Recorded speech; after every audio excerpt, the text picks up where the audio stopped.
Hello again, I'm Stephen Jerome, and I'm going to continue reading from my third novel, The London Year.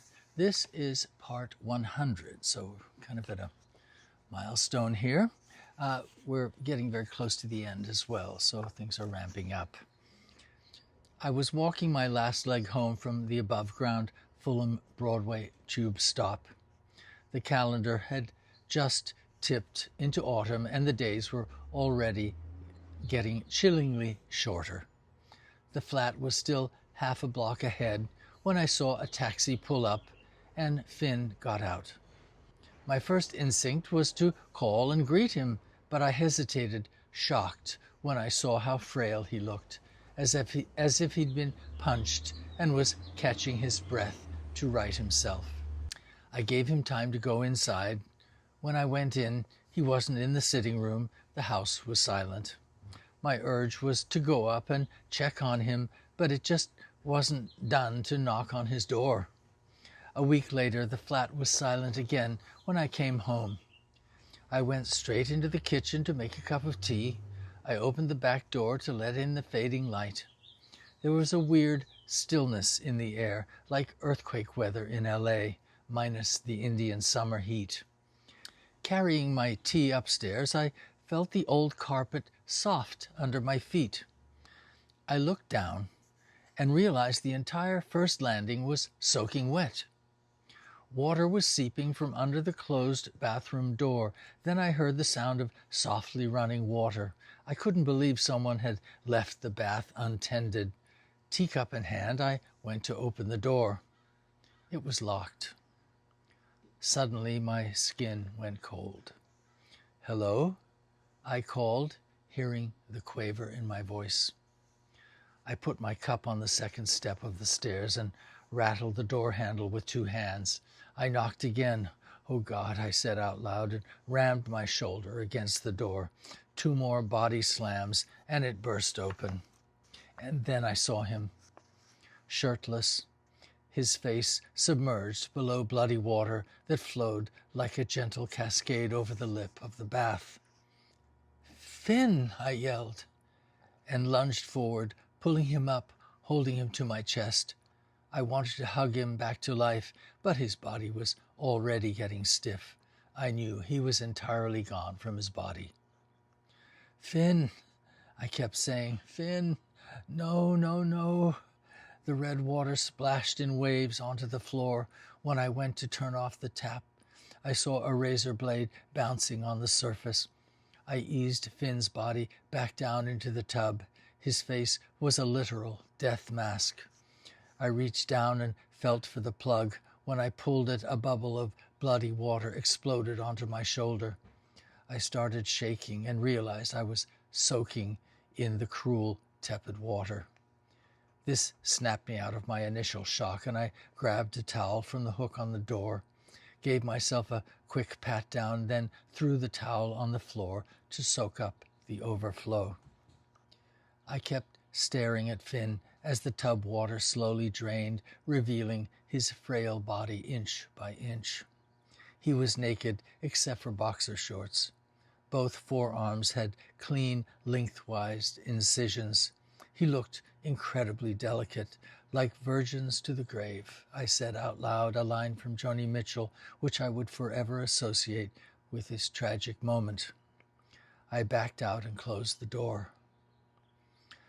What next? First, I ran up to my room to change into some dry clothes. Then I ran down to the sitting room and called the police. I called Gracie, Tess, and Colin. I could hardly get my words out. No one pressed for details because they could tell I was so distraught. The police said they were on their way. Not 10 minutes later, I heard sirens. Then a firm knock at the front door. I ran to let them in, a bobby in dome-topped uniform and another who looked more senior in a cap rimmed with checkerboard black and white. Out on the street, another police car and an ambulance were pulling up. "He's in the bath," I said, pointing. 4 men bound past me up the stairs, followed quickly by 2 paramedics. More police cars arrived, stopping in the road. I heard bits of conversation, but mainly held back, letting the experts take over. I had the sense that there was routine embedded in every action I was witnessing, all in the service of quick disposal and official taking custody of the body. Then the expected questions. Did I live here? Did I find the body? Had I called the police? A black woman with coroner across the back of her jacket came in and went straight up like it was her place. For the moment, it was their place. A crime scene. I very much needed to sit down and led the policeman asking questions into the sitting room. Even in dry clothes, I was still shaking. We sat at the dining room table and forms were laid out. They'd need information, he said, the deceased's ID, next of kin. I told him his family was in Canada. They were welcome to go up to Finn's room and look for his passport. For a minute, I was clearly a person of interest. But as long as my whereabouts checked out, Harrod's was even my alibi, and considering the estimated time of death 6 hours earlier, I shouldn't worry. Well, thanks for small mercies. A few minutes later, a cop with the bobby hat came in waving Finn's passport. I was here before, he said. At Christmas. He was some kind of artist then? I remember the room. I actually couldn't believe the coincidence, but the very fact that he'd been here before seemed to prompt suspicious glances. He was an artist, yes, I said, a very good one. He sniffed. I wouldn't know. I wanted to scream. Then I heard Gracie's voice calling me from the front hall. That's our flatmate, I said to the cops. I need to. Go on, the man said, remaining seated, already preparing forms. We won't be too long, but we'll need everyone's information, if you could have that ready.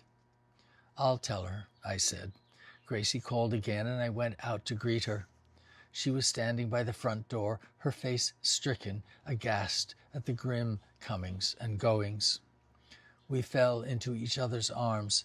She started crying. Then I did too, finally releasing the shock I'd been managing to contain. All I could think about was Finn's frail white body, a gruesome pentimento beneath the crimson veil of bathwater. He was our angel, I said. If only I'd known. Gracie drew back to look at me. Known what? Suddenly she was all business. Known what again? She asked again. It was the same demanding tone I'd heard when she tried to wrest the Polaroid from me. Then, excuse us, please. It was the coroner lady coming down to wave in a couple of men wheeling a gurney through the front door. Terry, what are you talking about? I led Gracie back into the short hallway so we could talk privately. He drove Finn to this, Gracie. I was starting to feel enraged. Who, Sebastian? How could you not have known? Hold on, she said. Are you blaming me? Not you, Gracie, I replied, letting that hang in the air. I saw the wheels turning. Perhaps for the first time, she herself was finally putting the pieces together. We could have stopped this, I said. It didn't need to go this far. Suddenly, Colin burst through the open front door, looking around with frantic eyes. He saw us and froze. So it's true? I nodded. They said he'd been dead for 6 hours. I came home from work and he was in the bath, bloody water all over the floor. Christ, he said, continuing into the sitting room. Gracie and I followed as he dropped onto the couch. I realized he hadn't seen the policeman seated at the dining table behind the door. Colin curled himself up into a ball, holding his head in his hands. It's all coming at once. I can't believe it. What is? I asked. He was as distraught as I'd ever seen him.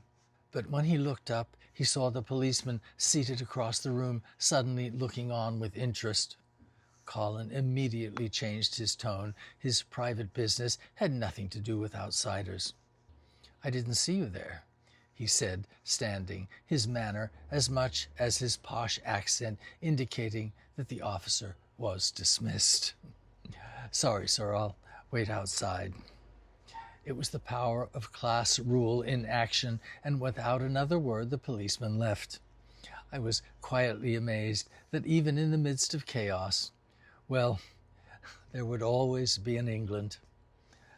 I'm going to stop right there because the scene will continue. It's getting a little long. So we'll continue again tomorrow. Thank you very much for following along with the London Year.